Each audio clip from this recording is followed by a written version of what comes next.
Damn, son, where'd you find this?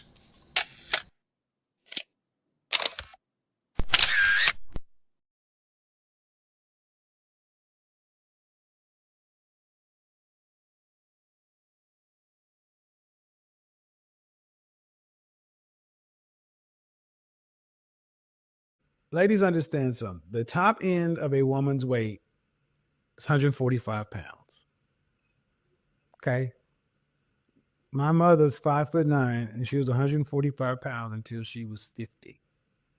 That's the top end of your weight, because there should be about a 40-pound difference between you and men.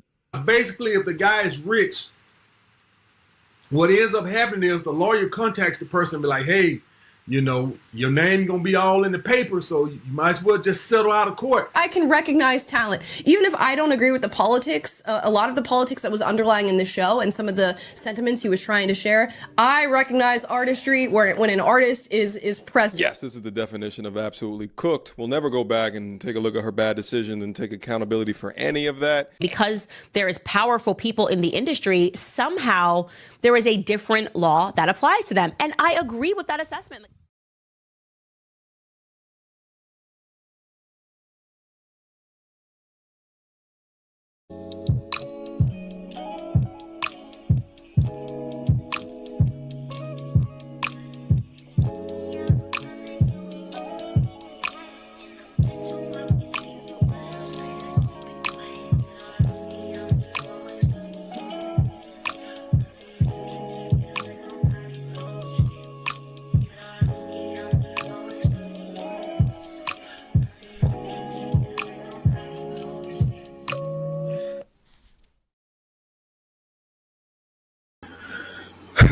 What's good, peoples? Happy Tuesday.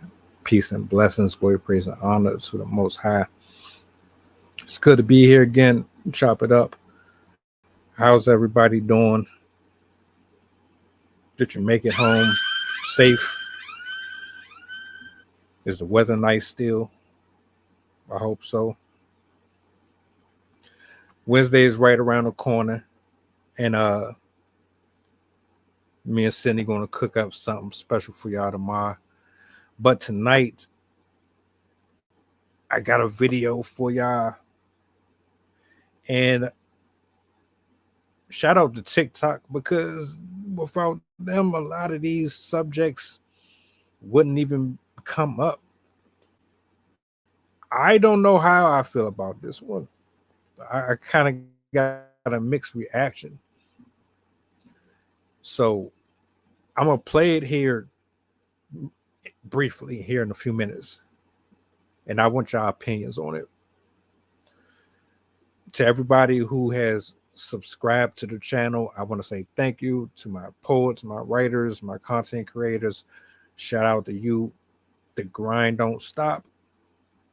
I'm constantly in this studio doing something, putting everything into it. Whether or not people see the vision or not, that's not for them, but me, myself, and I. So I want to give a shout out to Rob too, man. I don't know if he's watching, but I appreciate you, brother. The stream that we did yesterday with Sydney was phenomenal. My thoughts and prayers go out to Tory Lanez. Tonight, I got Jason in the building. I got Sydney in the building. Y'all already know the energy. Like, share, repost. Let the people know that we are on. We got a lot to cover here. Matter of fact, let me bring this up. I'm going to bring them up here as well. And hold on, matter of fact, hold on. If you have any topics, any questions, concerns, anything that you want to see from us on this panel, any episodes, reach out to me. We'll make something happen. let me rephrase that. We have done a few subjects that was based on audience requests, so don't feel shy about it. Jason, Sydney, what's going on? Good evening to the both of you. How's life treating you? If I were any better, I'd be twins. Sydney, you are muted. I noticed right as I was like, wait a minute, I didn't hear myself respond. I'm doing pretty good. How are you guys doing? I have the redhead. Not bad for a Tuesday. You know, you got a little rain here, but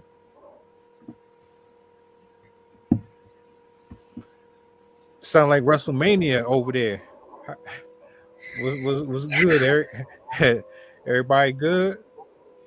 Yeah, he's into a new show now called Lucas the Spider, and it's this like a little animated spider that's friends with a bee and a dog and some other animal, an owl. But they jump around and do flips and stuff like that, and he thinks it's the most amazing thing on the planet. So he's gonna be 4 soon. So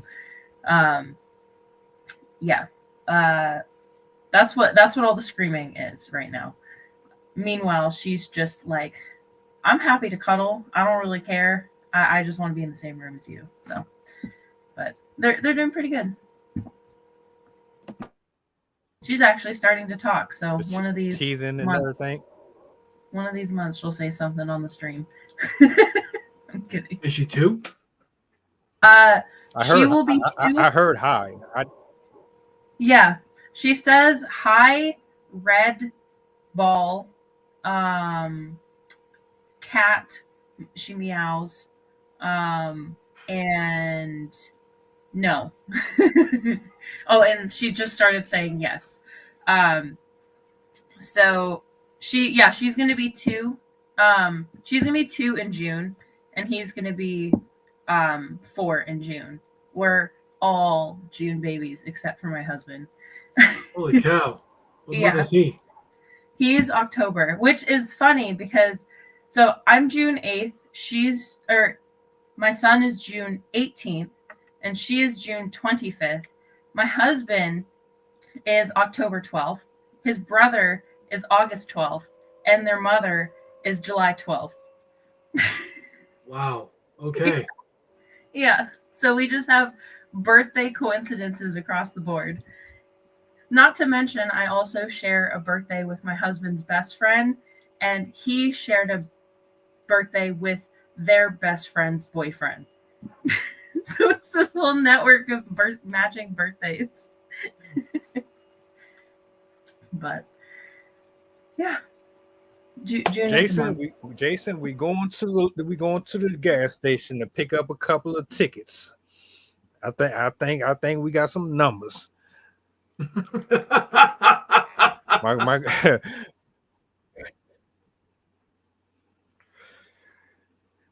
grandparents, man, they absolutely believed in that stuff. Your address, your license plates, they would use whatever number was resemblance to something that was connected to them, and they would play it faithfully. Wow. I remember that very well. But I'm glad everything is good, though. To segue over to this actual video, I just want y'all opinion on it. Because happy belated Mother's Day to your wife, also. Thank you. Mm-hmm. Oh, right. And happy belated Mother's Day to you. How was it, by the way? Oh, it was fun. We went to this place for brunch, and then I did a lot of yard work. All weekend. Just yard work. So much fun. Not really, but it had to get done.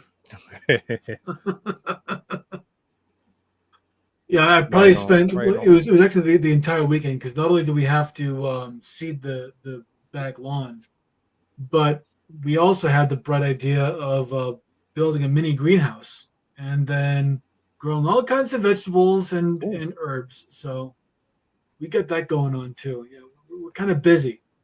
We don't like to do anything like relaxation. What's that? You can relax when you're dead. My husband and I are right there with you. That sounds nice though. I like the idea of having something like that. That would be a nice little peaceful spot to relax in. Like once everything is up the way you want it to. Yeah. All right. Are we ready? I got a clip for us from TikTok. Shout outs to TikTok yet again. They are undefeated so far. The guy in the video is telling a story, and his message was to his client, which would be to be careful with who you lay down with. I'm not really sure where I stand on it, just based off of what he explained. And like the problem is it's always one-sided, the stories. You don't get the other side. So it's like, all right, well, you can only go based on what you hear. Nonetheless, a lot of people tend to feel one way about it. So I figured I'm gonna play it. It's like almost 2 minutes.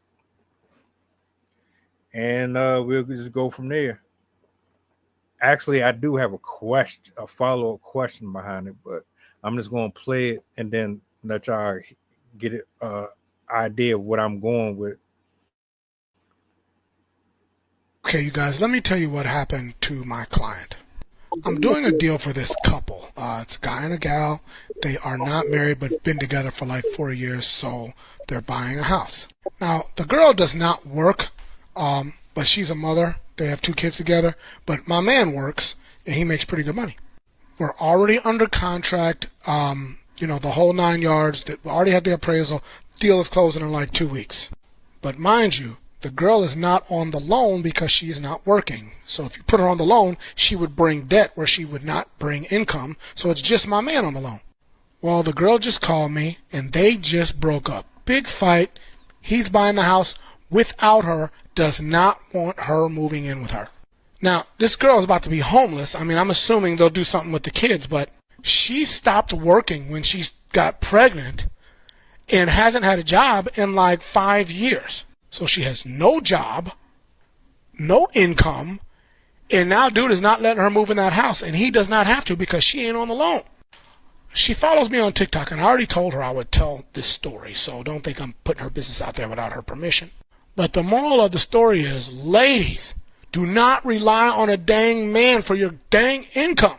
This poor baby is about to be on the young streets, literally and figuratively, because she stopped working and relied on this boy to take care of her. I know we've talked about stuff like this before, but ladies, you've got to make your own way. This is not the dang 60s where your husband is going to work all day and come home and you're going to smoke his pipe and you're going to bring him his robe and slippers. You better not let this kind of thing happen to you. So I wanted to share that story with you. Make your own money, ladies. Do your own thing. Okay, I'm pissed. Ooh. I want to find that dude and I want to curb stomp him. Feel free to go first. Where the hell does he get off? He's only been not working for 5 years. That means their kids, their eldest is 5 years old. At what point is a 5-year-old able to take care of themselves? Oh, wait. No? Okay. So if they can't take care of themselves, they need someone to take care of them. That's what a mother is for. Why the hell is he going to penalize her for doing what she's supposed to be doing and saying, oh, she's not earning an income? She's bringing on debt. No, you damn idiot. She's raising your kids. Have a brain. Oh, my God. Hi. Did he say that they've been together 14 years or 40 years?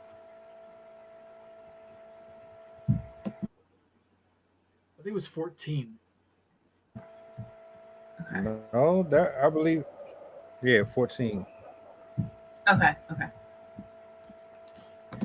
40.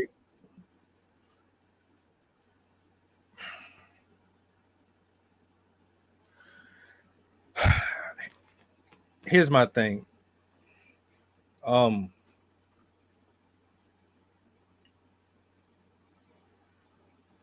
I always go back to this. Don't have children with someone that you don't really want to have children with. Don't get married to somebody you don't want to get married to. That don't make no sense to me. If you're looking at it like, all right, well, they're decent enough, I suppose. The market ain't really jumping like that for me. I ain't got many options. I'm gonna go ahead and settle here. You already made a grave mistake. But if you're going to commit to it, I don't feel bad for you because you signed up for something that you weren't prepared for, or you knew that this wasn't what you wanted, but you still did it anyway. So it's like, why would I pick you up on the side of the road?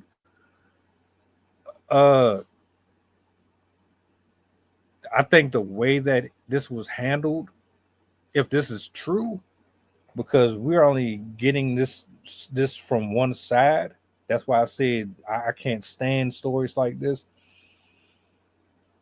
because the way that it's being painted is as if the guy is like this horrible guy who just kicked her out after she laid down, had the kids, and took care of all of his needs and wants, and she didn't do anything wrong here, but he just up and decided, oh, I'm tired of you.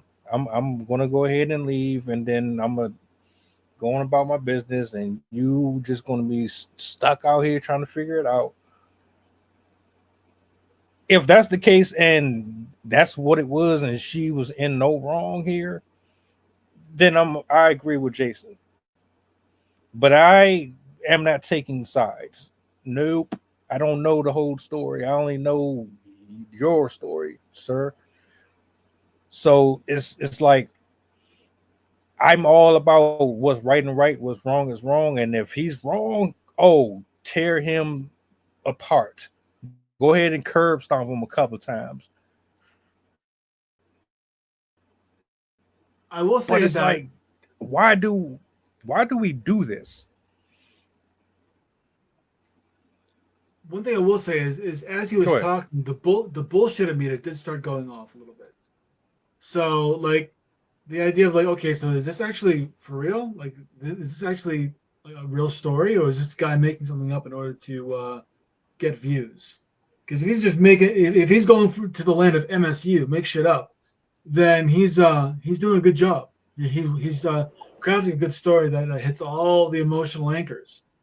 And but also, if he is making it up, shame on him. But if it is true, like you, Mel, yeah, absolutely want to get the full truth of what really happened before getting out before sharpening the pitchforks and lighting the torches. I think like, go ahead. The one thing that stuck out to me, I didn't catch if they mentioned it further into the video, but they said he bought the house out from under her, didn't they? That he basically that they were going to buy this house together, and then he was like, they basically decided that they're going to get divorced, and then he was going to buy the house anyways without her. That to me is what kind of stuck out the most, because it's such a, I don't know, like, to me, that is such an outsized decision. Like, I don't understand how you could just make that big of a decision after making another really, really big decision. Like, to me, that just screams emotional, like, oh my God, what's the word? Immaturity. Like, they both, I mean, I don't, obviously, again, I don't know if this is true or not. I know that both X and TikTok are known for their content. So I wouldn't be surprised either direction if this was fake or not. But it seems so like ridiculous to me that would someone would go through with that. I don't know. Like, how do you do that? How do you just buy a house out just to spite someone or whatever he was doing? I think that's hi. Yeah, I don't know. That part just really stuck out to me because I thought that was really bold and bizarre. It seems manipulative. Like, it almost seems like an abusive tactic. So yeah, I really, really suspect there's more to this story than they're letting on, if this is actually true. And I also agree with what you guys were saying. Like, that is something that I don't know if this was just because of my personality or how I was raised, a combination of it. But I've always known that I wanted kids, and I always wanted a partner who wanted kids. Like, to me, it was a non-negotiable. I wanted children. Half my goal in life was to raise the children and then have my career.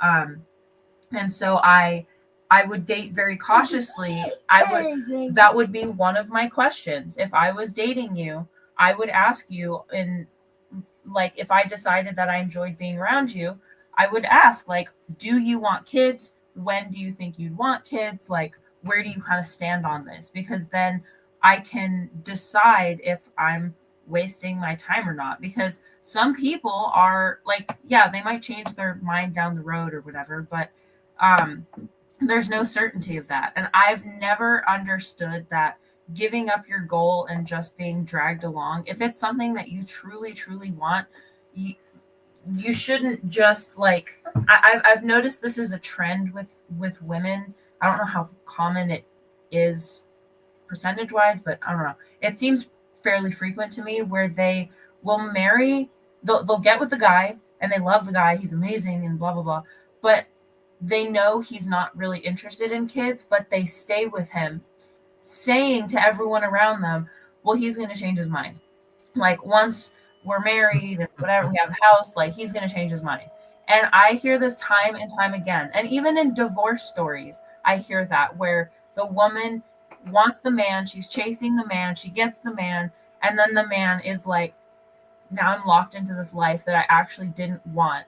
And she's overzealous, she's trying to push him into it, and it causes all of these fractures in the relationship because he is now annoyed every time she talks to him because she's trying to convince him to do something that he doesn't want to do or he's not ready for. And her pushing is not going to make him feel any better about the whole scenario. And then, oops, she gets pregnant, and then he's stuck with it, and he's bitter and angry at her. And, like, there's so many stories like this where they just ignore what the other person wants because they want it all. And who cares what the other person wants? They have to have it all. So whatever, like, F your dreams. This is a tale as old as time. Mm-hmm. Honestly, it really is. It is a tale as old as time. And like you, pisses me off every time I see it. It's like, both of you have a brain. Freaking use it. Not just the one that's downstairs, the one that's upstairs.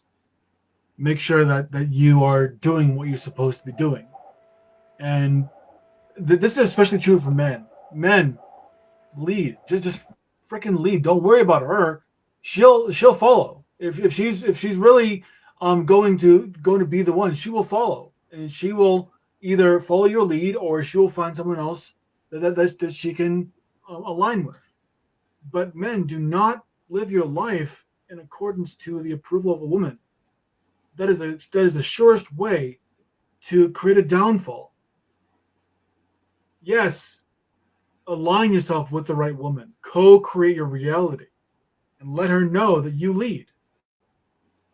Period. And if she's not down with that, have the courage to say bye, because there's a lot worse things than just being alone, and being left with detestable mediocrity is probably one of the worst things that can happen to a person. Let me ask y'all a question, because we don't really know if this is a legitimate story or not. But let's hypothetically say this is a real story. Is there any scenario that you can think of that would make you do this to your spouse? I can think of two. Or is there a reasons? Betrayal. I mean, because I'm sorry, go ahead. Right. No, I mean, I agree with you, and I asked that because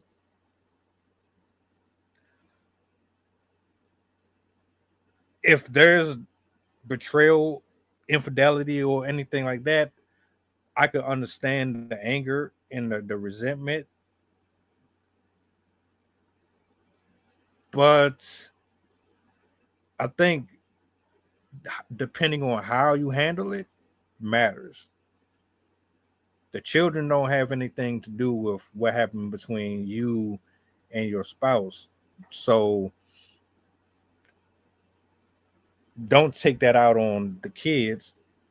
But also, you do want to make it perfectly clear to your partner, this ain't acceptable. And that's where people, they get overly emotional and they crash out. And then you want to get back at the person, but the way that you went about it is very tasteless. Now, in this case, the only thing I could think of is she had to have done something, and it had to have been really bad for him to do that. Because if you had plans to move in together and then something just automatically prevented you from, bless you, if something prevented you from going forward with what you already agreed on, then absolutely something is missing from this. Almost guaranteed. I also could see it being that the fact that he was still the boyfriend, even though they already had 2 kids together. And I don't know if they said it was the oldest kid that was 5 or it was but I mean, you've had the kid for 5 months plus the extra 9 months when you were pregnant with the child. So he's kind of deep into this parenthood thing, assuming he's been there the whole time. And so for them to not be married yet, I think is also a bit suspicious, because to me that indicates that he's still not ready to commit to this family. He's still not ready to like settle down with them. And so I wonder if the house was like she was pushing for him to make the next step, but he wasn't ready to. And so with her, maybe she was pushing for the house, and he was basically like, that was the last straw, because he was like, I can't do this. I can't do this. So I mean, I can see where you're going with this, but I don't think it's necessarily just on him. It could be 100% not just him. I definitely don't think that. Right. So if he's not ready for whatever reason, if he notices something in her behavior that he just cannot stand, and moving in, he can see the foresight of moving in with us would be an absolute dumpster fire. Or she's got the fear of commitment, but not the fear of opening her legs, which is, ironic. That either one of those situations could easily lead to a kerfuffle, as they say, and which could create the situation which he was talking about, if this is a real situation. I also wouldn't be surprised if there was tension between them because of whatever was happening with their parenting as well. Because if I'm again, this is just a guess. Obviously, we don't know what their personalities are and what they're like and whatnot as people. But generally, when I see dysfunctional relationships, it's one parent standing by doing nothing, expecting the other parent to step up and do all of those things, and expecting everything to fall into the shoulder. I also wouldn't be surprised if that was a factor where either she was trying to push him to do way more than he should have been doing or needed to do, and she was being super lazy, or he actually wasn't stepping up and she was getting frustrated with that. So I could also see the parenting itself being a contention point that led to this whole falling apart, like trust and some sort of lack of the ability to rely on each other.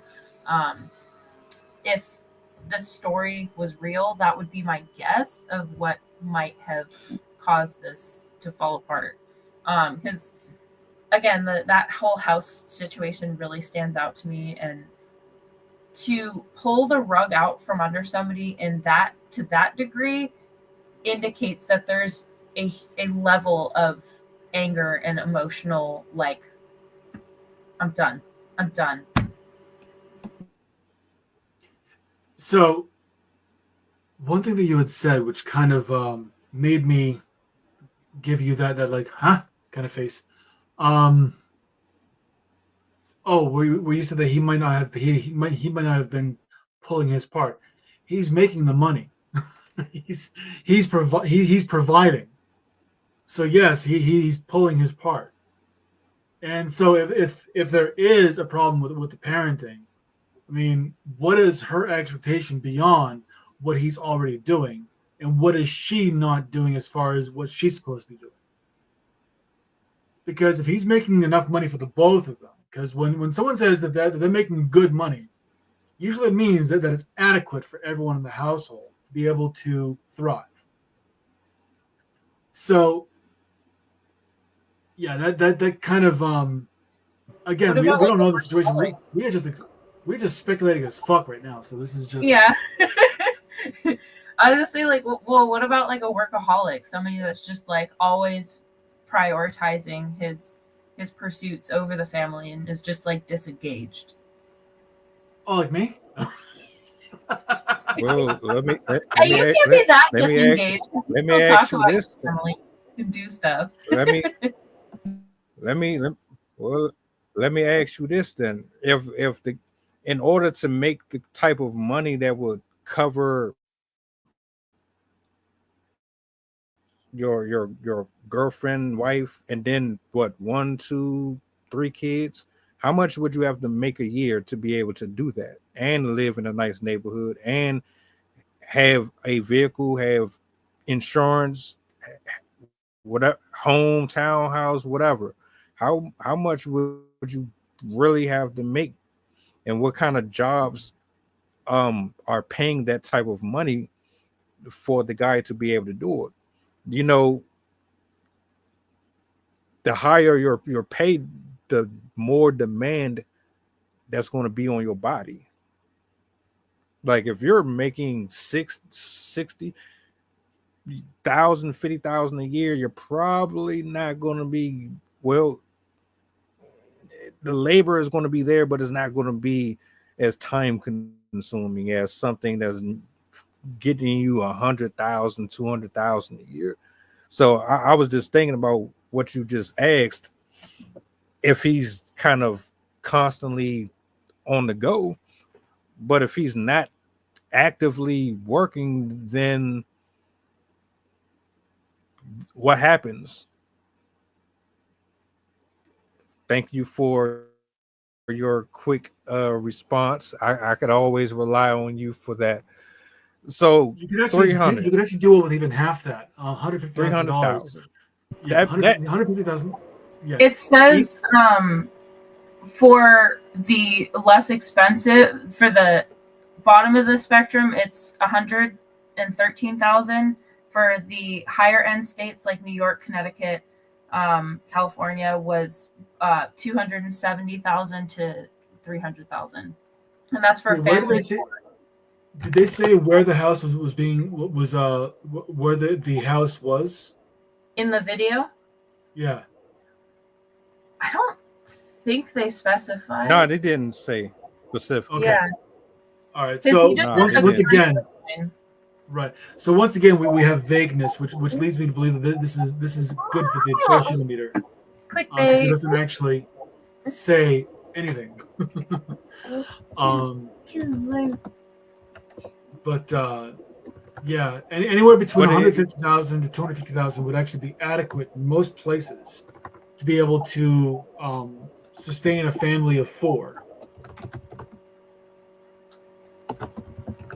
And that goes back to my question: what do you expect out of your spouse in order to be able to make that kind of money? You're going to have to be busy. You can't just be sitting at home unless you know some magic trick to pull in that type of money. Then yeah, this is a good chance you're not going to see them as often as you would like. So do you expect to have everything? You want them to make that money and be at home simultaneously? That's impossible. So is really like depends on realistically, the- are a lot of these women asking? You say it depends. Yeah, it really depends on the industry. Like there are some industries that do pay a 6-figure base, but it also comes at the requirement of having either education or experience. There are also a lot of blue-collar jobs that, with experience, comes higher pay. In fact, more millionaires are made through blue-collar jobs than white-collar jobs. So there's I think plenty of also- industries. The benefits also make a huge difference. Like if you're able to get a good job with a salary and insurance that covers a lot for you, that can also make a way bigger difference than people realize. So industries like insurance, law, computers, engineering, plumbing, electricity, carpentry.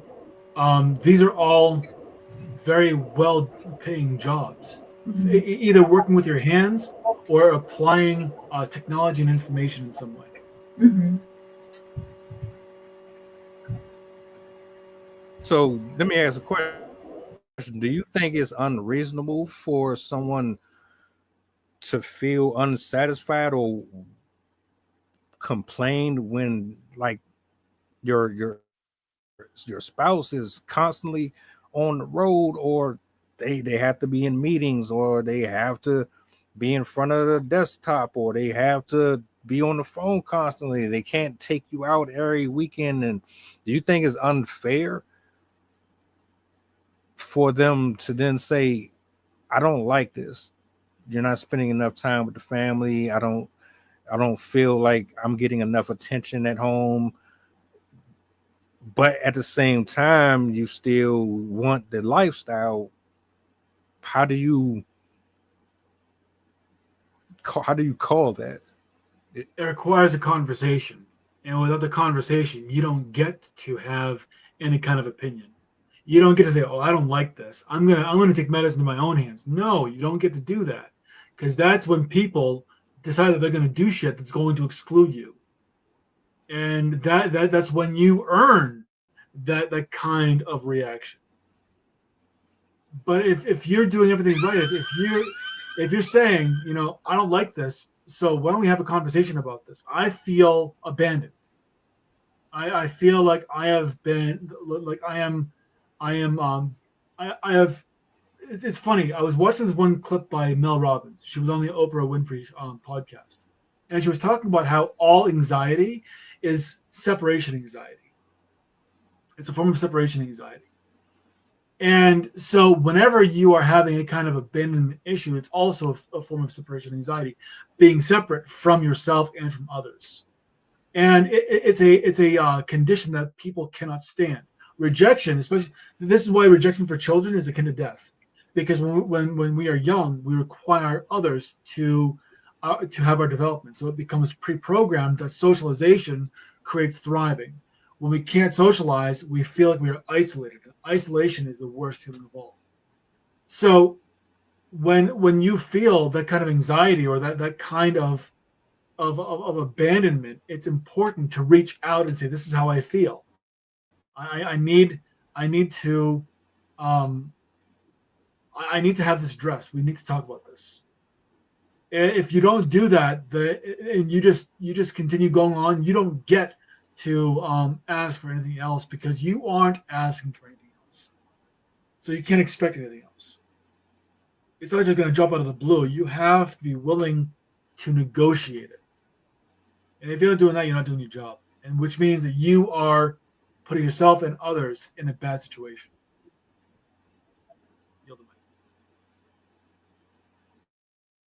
I was going to say a lot of what you were saying at the beginning about the having a conversation.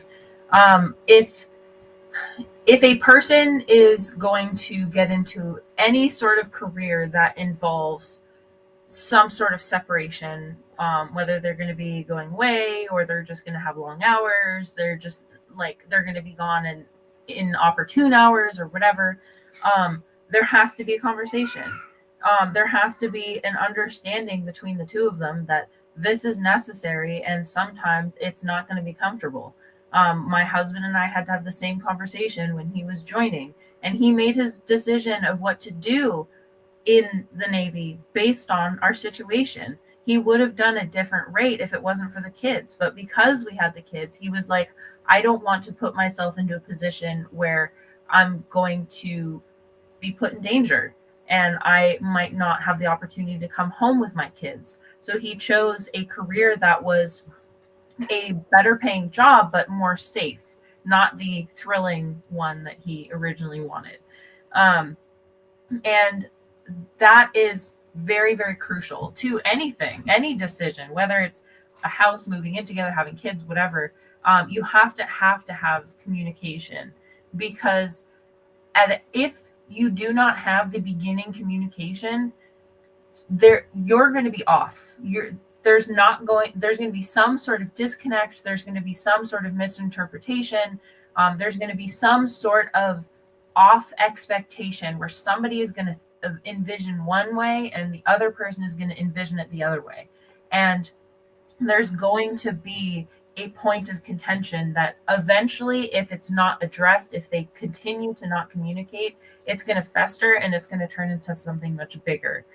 Because that's the one thing with humans is once you have an issue festering in yourself that you're not communicating to other people, you leak it out in inappropriate behaviors towards other people, whether it's the person that it should be directed towards or I should say the person it involves, or other people that just happen to be satellites involved in the situation.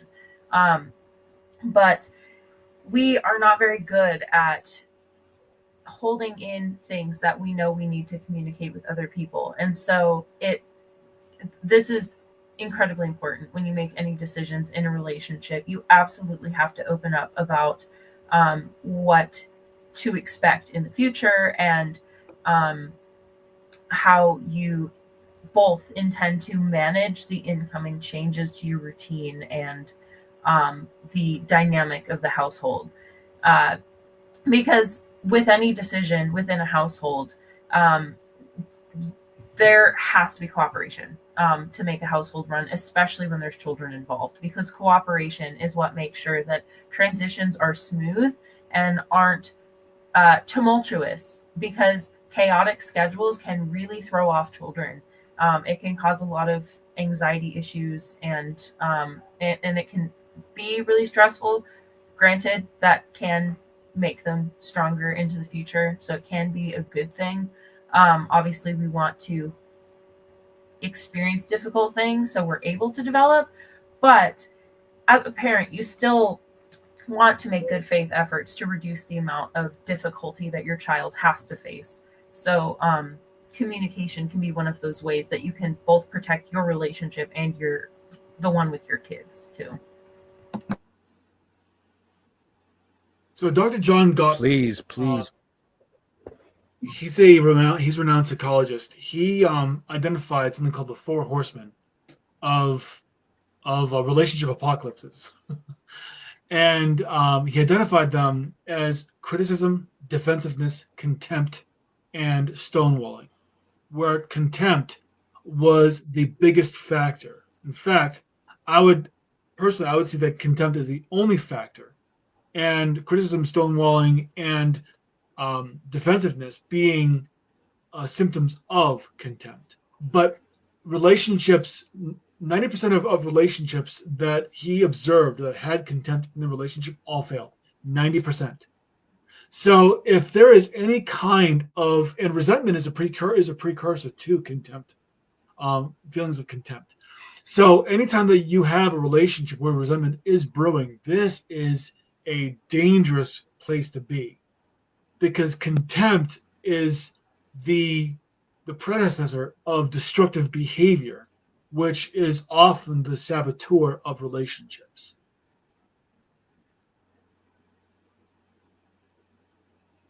What he said.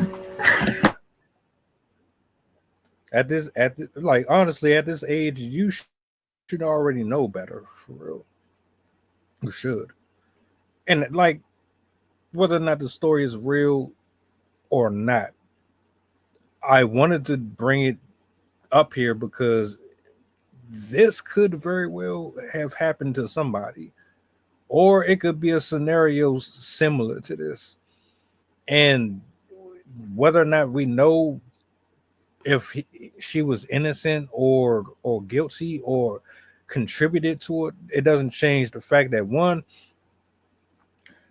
she wasn't working.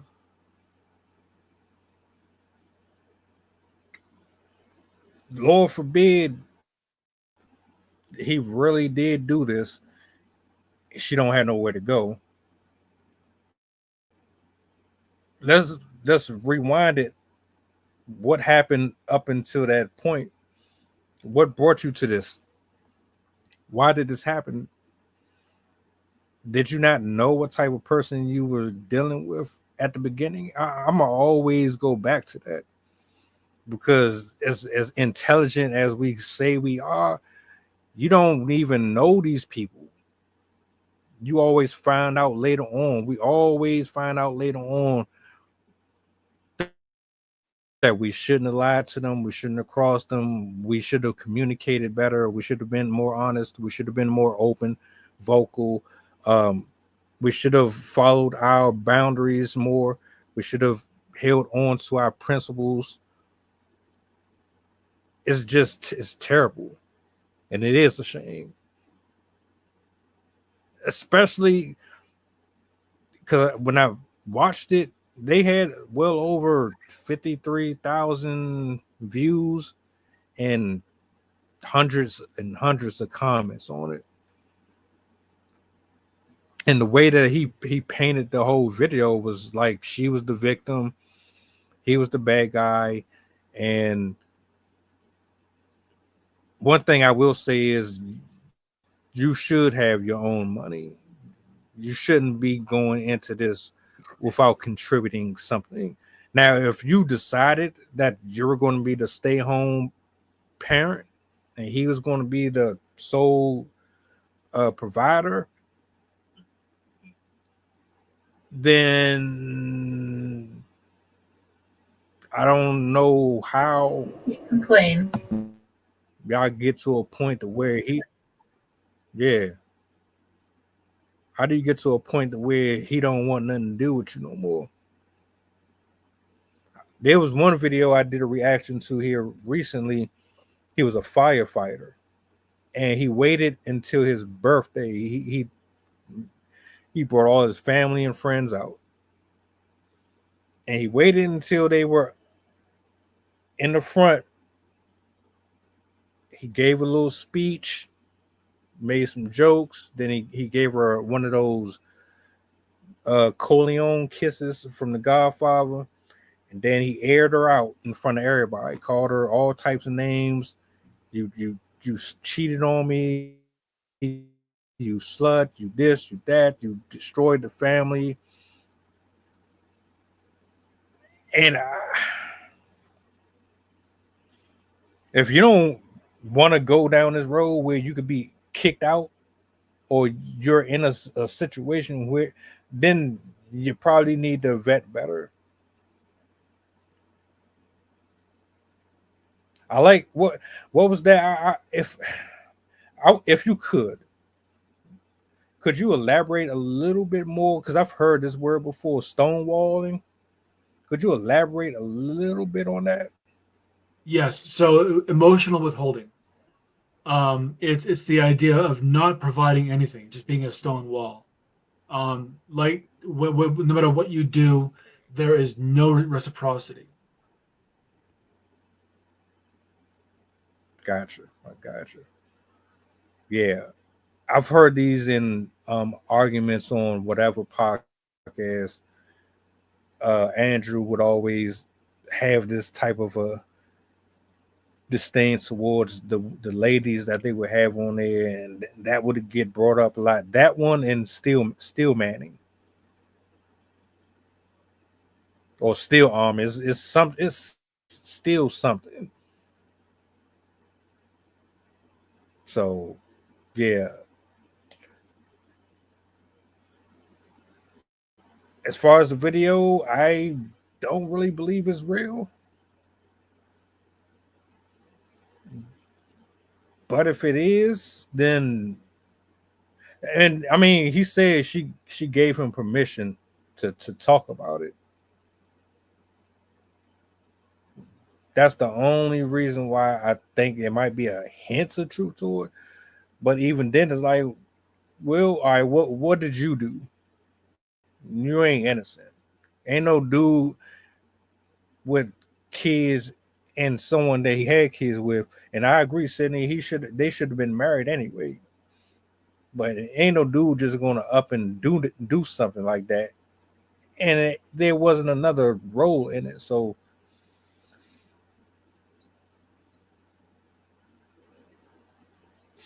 just want to give. I looked at the definition of steel manning. If you think about a straw man, which is where you misrepresent someone's point to make it easier to attack, steel manning is representing someone's points accurately to make them more impervious or difficult to attack. So it's actually a very positive thing. It's the exact opposite of straw manning. Something that it's actually very good to do. But I doubt that any of the Pop-Tarts that go on to the whatever podcast would actually know what steel manning is, let alone want to do it, because they're all about making themselves better or some bullshit like that. Thank you for that one. Because I always wonder what I knew, because what I appreciate about him is when he tries to have these debates with them, he's really trying to get them to understand where he's coming from, while also giving them the floor to prove or provide sufficient evidence of why they feel the way they feel and why it should be taken seriously. But that's a whole nother conversation. I would actually love to put that one on a calendar to-do list at some point. The steel man, straw man argument. I think a lot of people don't really understand, which is ironic because I just kind of had this situation myself, but I think a lot of people would benefit from that. There's a whole I forgot what they're called.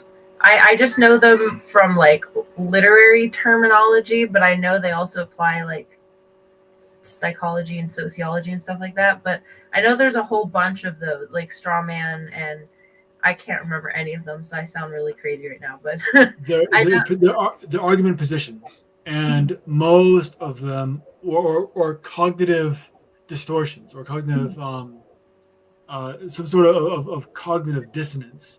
Yeah. That exists.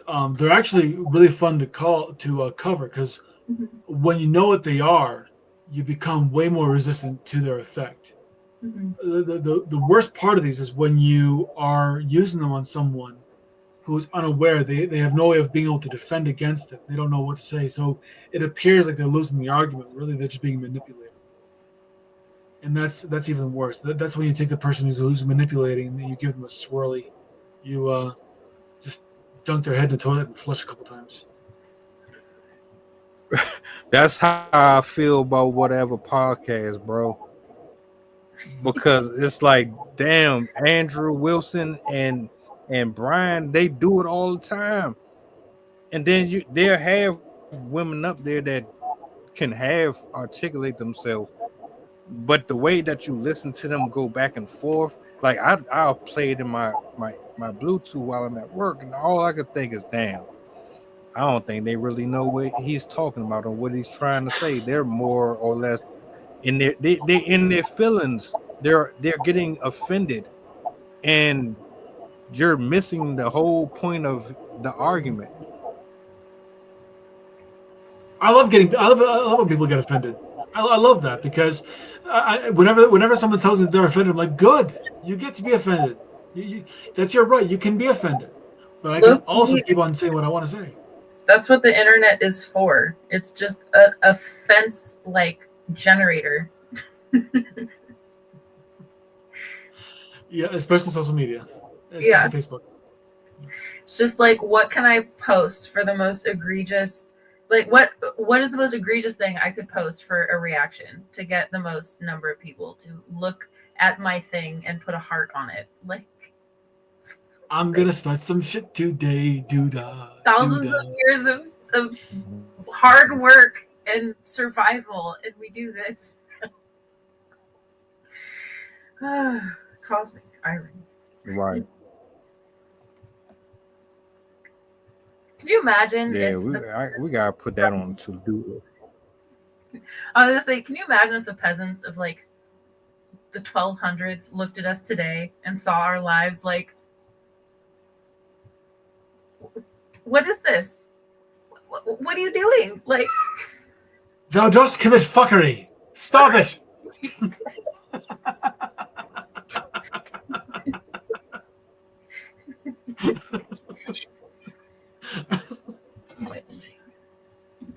it's downstairs. I think a lot of them have way more common sense.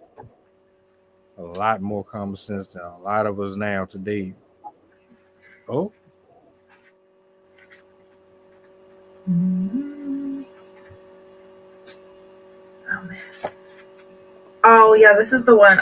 This one goes by the actual like term rather than the dictionary definition. So I might have to come back next week with a couple gems. Please do. Yes, I will. That's my favorite thing, wordsmith. I always love learning new words, and I especially love new insults. So.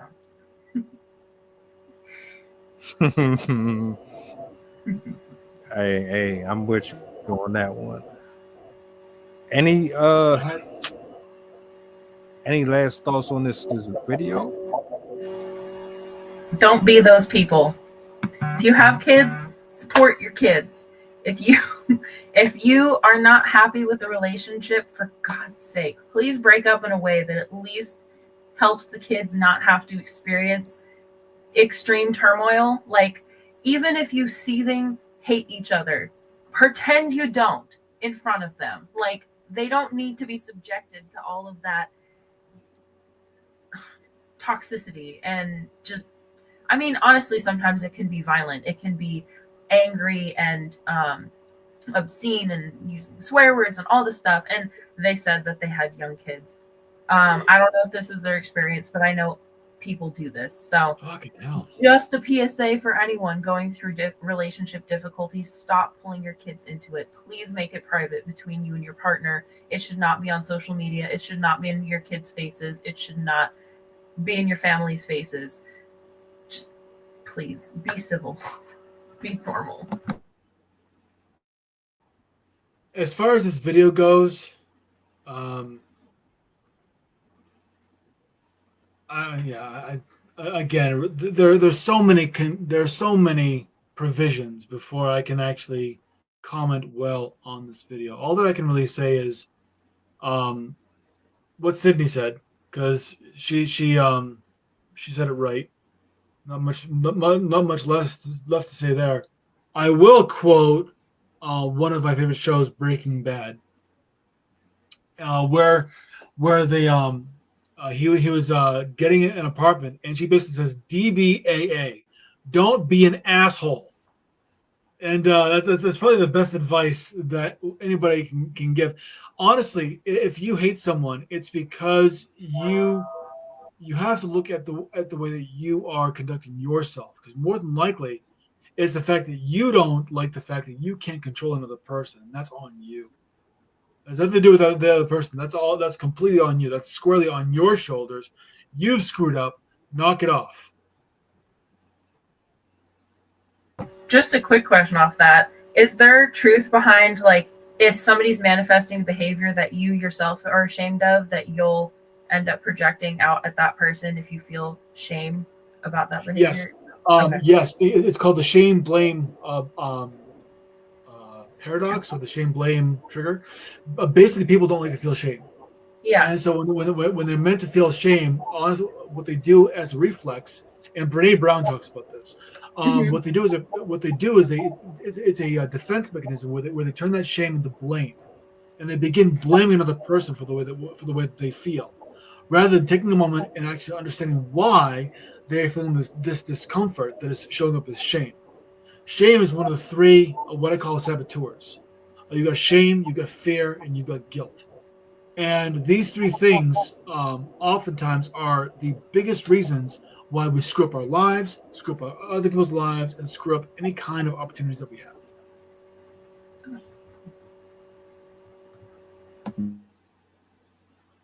That's cold-blooded. That's cold-blooded. Take accountability for your poor choices, folks. Everything ain't for you. You find out the hard way that it isn't. Don't go crying to TikTok and IG and all these apps, confessing all of these different little feelings towards the person because it didn't work out. Well, we wasn't there when you made those choices. And chances are you might have had people warning you and you still ignored it. My final thoughts: don't have kids with somebody you ain't certain about. Don't open your legs to somebody you're not certain about. Stop taking the shortcut. Stop being super lustful because a person is hella attractive. Have the tough conversations immediately. Don't wait until later on to figure out whether or not y'all are aligned with politics, religion, etc., etc. Keep people out of your business.